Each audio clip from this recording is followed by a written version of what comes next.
into this week's episode of Classic City Talks with Classic City Locks. We're your hosts, Wes and Mike. And boy, did we have a good week last week.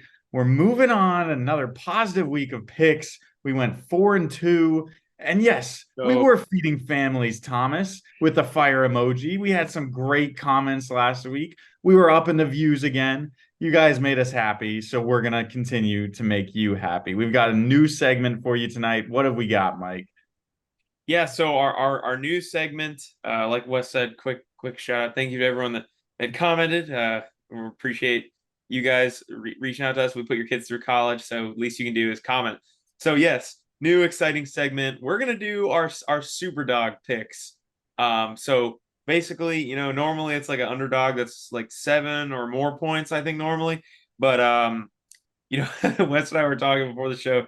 Not the best slate this week. Not a ton of viable, I feel like, picks from Yeah, over. But we were overdue for a bad slate of college football, and this is probably the worst one of the year so far. We got spoiled the past 2 weeks. I feel like they were really good. We still have some really good ones, but for the Superdawgs this week, just jumping right into it, I am going to be taking Marshall. The Marshall Thundering Herd goes to take on the lackluster NC State Wolfpack. NC State 3-2. They just lost to Louisville 13-10. Marshall 4-0, and the Thundering Herd is a 6.5-point dog. I'm taking them right here. They can cover this. They might even win this game. They have a power. Wait. You have to take them to win the game. Oh yeah, I forgot. Yeah, no, the Thunder. They might is taking the dub here. They have a win over Virginia Tech. And if you look at NC State, even the wins that they have, Virginia, one of the worst Power 5 programs in the country, and they beat them by 3 points. Too soon. Yeah, sorry, Virginia is.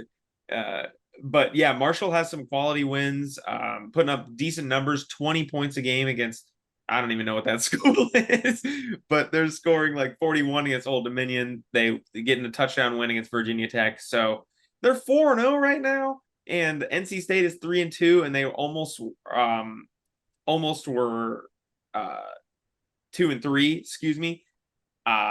I don't see why you can't take Marshall Thundering Herd to get the dub here. 6.5 points. Give me the dub.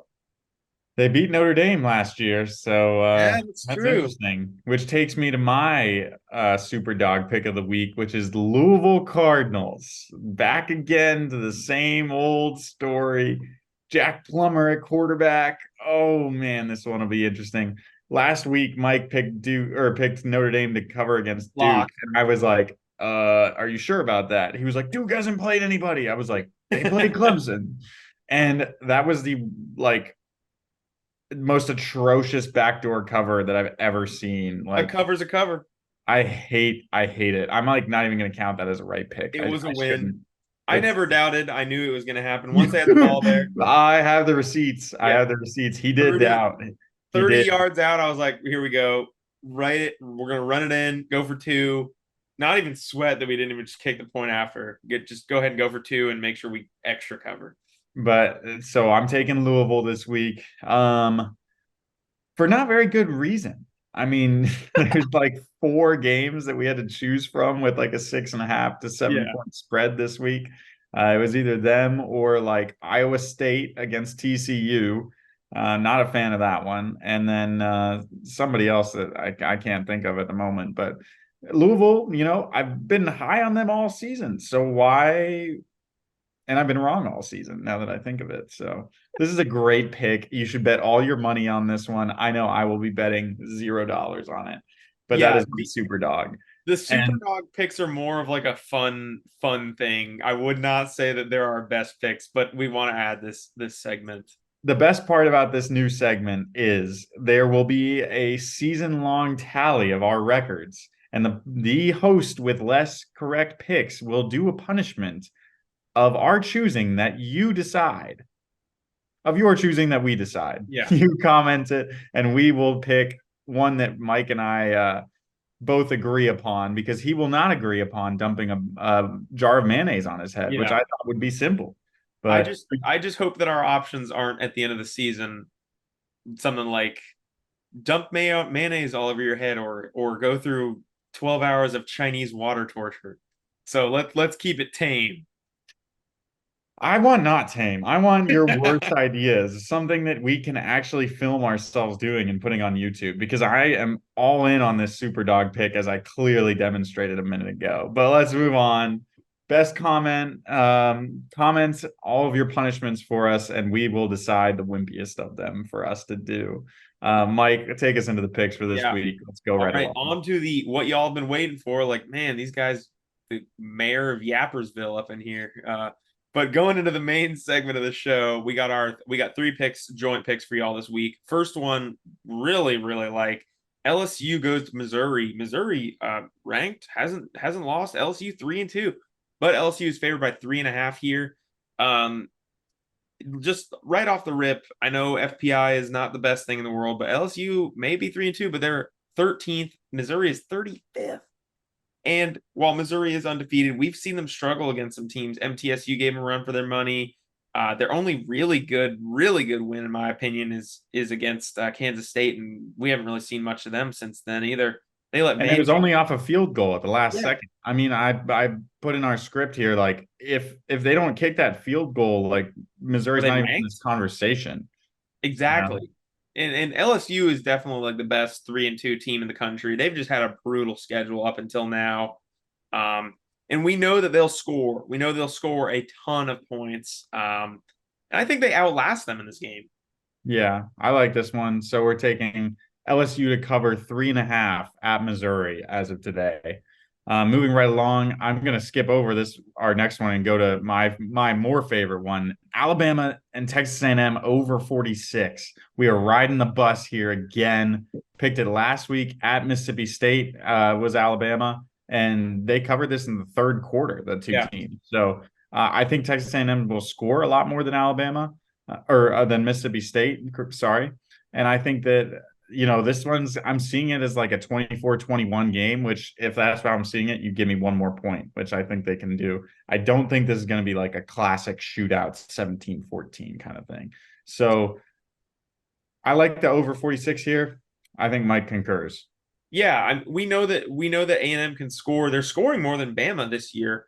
And I mean, not to beat a dead horse, but yeah, with this hit in the third quarter last time, and West, the winner of this game is potentially in control of the West. This is like a huge game for both these teams. I think that you're going to see them go all out. Saban doesn't want Yeah. to lose on the road here, and Jimbo Fisher's hot seat question mark. Big game for them. So yeah, this is going to be a good game. And You will see hot seat comments from both fan bases, whoever the yeah, loser of this game is, which is the dumbest thing it ever is so for stupid. Alabama, but it's true. So Yeah. But that's another one we really like. And going into our last mutual pick, Michigan goes to play Minnesota. They are favored by 18.5. Now, before you go clutching your pearls and gasping, I know it's kind of a big line, but relax. Michigan's defense is the best in the country. They're only allowing around 6 points a game. Minnesota's allowing like 22. I think that Michigan can get at the least 30 points this game. I think they could go for around 45 like they did last week. And Minnesota gets a touchdown because that's what's been happening in every game for them. They have methodically controlled every game. They have a good quarterback. They have a good run game. Their defense is insane. I think that they just totally outclass Minnesota on both sides of the ball here. There's no way they don't run away with this. yeah, I like this one. I mean, Michigan is looking like the number two team in the country. They're not playing great competition as of yet, so this will be a little bit more of a test for them. But I like the spot, and it's like we've been saying when we've been picking them before. They've got to win by a lot if they want to make the playoff Yeah. with like one loss and their cupcake kind of ish schedule. Same thing for Georgia. Yeah. Um, Yeah. so we Definitely. like Michigan here to cover 18.5 at Minnesota. And we'll go into our individual picks. Mike, I gotta get some pearls next episode so I can grab at them. That's a new one. I Yeah. haven't heard that. But my pick of the week, not going to talk about my season long record for these. No, So let's hear basically, it. no, I don't even. Nope, I don't know. So basically, you guys, I'm securing the fade here for you. I'm taking Arkansas minus 11 or plus 11.5. Excuse me. You know what? Give me Arkansas to win the game. Why not? But no, I got a gut feeling about this one. And, I've been doing all this research and being wrong every week. It's very demoralizing. So why not just throw a dart at the board? The last thing I'll say about it, Ole Miss is coming off their high of the season, beating LSU last week. They now play Arkansas at Auburn and Vanderbilt. So they are like kind of on cruise control here. Whereas Arkansas is 2-3. And they now face Mississippi. They're at Bama, and Mississippi State comes to town. If they want any shot of like making a bowl game, they gotta at least keep these games close. So I'm taking them plus 11.5 at Ole Miss. Yeah. All right, Wes. So throwing the kitchen sink out of this one. Gotta get something to stick. I hit last week. It was a lock. Never doubted. Move on to 3-1-1. And we are sticking with the Irish. Was riding with the Cardinals here. My personal pick, Notre Dame -6.5. Notre Dame has had a hell of a schedule. Other than the heartbreaker to Ohio State and the no sweat win against Duke last week, they are a great team. They can score. They have a great defense. Louisville, I am not sold on. They are 5-0. They have played cupcake teams all year. They beat NC State by 3 points. They let a horrific Boston College team score 28 on them. Indiana is not good. They beat Murray State, and they barely beat Georgia Tech. There is just no way that they don't lose this game by a touchdown here. They are not a good football team. Can I get the mic guarantee that Notre Dame wins this game? Will you eat your shoes if Notre Dame loses? I will not eat my shoes. Just a bite. But I might gnaw on them on camera if that would make you happy. It would. It would. You also can't pick against a team if you can't pronounce it correctly. Louisville instead of Louisville. They can, when they have a quality win this season, I'll call them what they're supposed to be called. What was the win against Georgia Tech? That's quality. They're not good. They literally they lost to Bowling Green last week. For legal reasons, that was a joke. But they lost to Bowling Green. So give me the Irish here. It worked for me last week, and I'm ready to sweat this one as they get a 30-yard rushing touchdown to take the lead and the cover with a minute left this week as well. All right, well, there you have it, guys. Thank you for tuning in, especially if you lasted this long. We really appreciate you. We love the comments, we love the subscriptions, and we love the views. So, get a few of your friends, sign in on their accounts and watch the show. They're never going to know about it. Yeah, subscribe them too. Maybe they'll find it in 10 years, and they'll thank you later about it. So, thanks, guys, and get ready for a good week.